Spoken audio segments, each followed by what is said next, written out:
The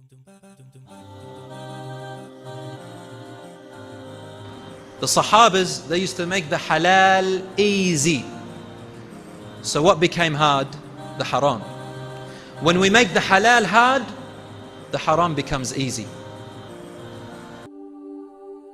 There is a culture among the youth which I fear, and that is that they are turning away from marriage, and if they get married, they divorce very quickly. Brothers and sisters in Islam, do not let the idea of haram relationships get the better of you. A lot of youth, they come to me and they say, brother, I want to get married, but I need to get to know the girl. And the girl says, I need to get to know the guy. How am I meant to get to know them if I don't go out with them? If I don't have coffee together? Like the West teaches. Brothers and sisters, let me inform you about something very important. You will never know your future wife or your future husband if you just go out together. You'll never know them. Take it from a person who's lived in a country where people do this all the time. Because when you go out together, you are on your best behavior. You are on your best looks. And she's come out ready to meet you. She's probably looked at the mirror and spent about half an hour practicing how to talk to you. And you as well, looking at every little hair on your forehead, every little hair on your cheek. This all fades away within about 6 months of your marriage. The only thing that's left is the character.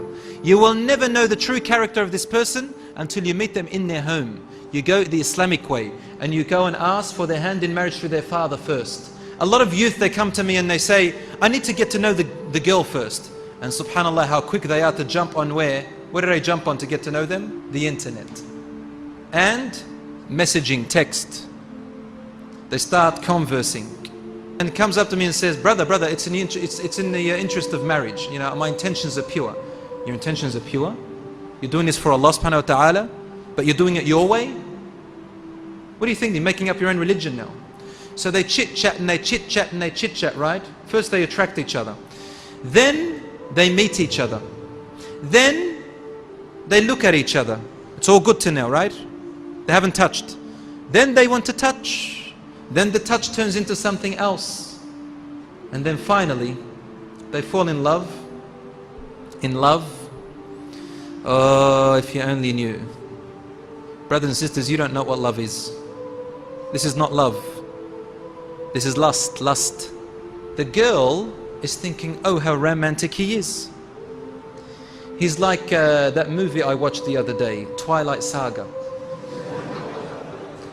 The boy, he thinks he's Rambo, walking, you know, tensing his muscles. She's thinking how romantic he is, walking me through the garden and the roses and the butterflies. He's got one thing on his mind. And he's thinking, I will tolerate all of this until I get to what I want.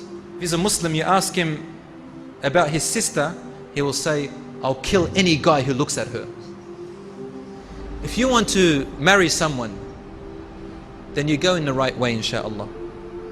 Go through her father first, before you go through the girl. Why? My sisters, I'm talking to you now. Sisters, you've never been a man before. You don't understand how men think. Let your father do the work, inshallah. And obviously the fathers, I encourage you to be a bit more courageous and find husbands for your daughters. Don't sit there and, you know, make it difficult. Open the doors for marriage, inshallah. And lower the dowry and go in accordance with the Quran and the Sunnah. So the brother comes to the father and the father likes him. Then you meet the daughter, and if you fall in love with her, alhamdulillah. But the other way, if you fall in love with each other, you come to ask for her hand in marriage, and then the father says, over my dead body. What are you going to do then? You've fallen for each other. What are you going to do? The boy is dreaming about her. She's dreaming about him. He's the love of her life. She's the love of his life. That's what the shaitan tells you. What are you going to do? They start to cry. They start to this. They want to commit suicide. Fear Allah subhanahu wa ta'ala. My brothers and sisters, you are only putting yourselves into harm.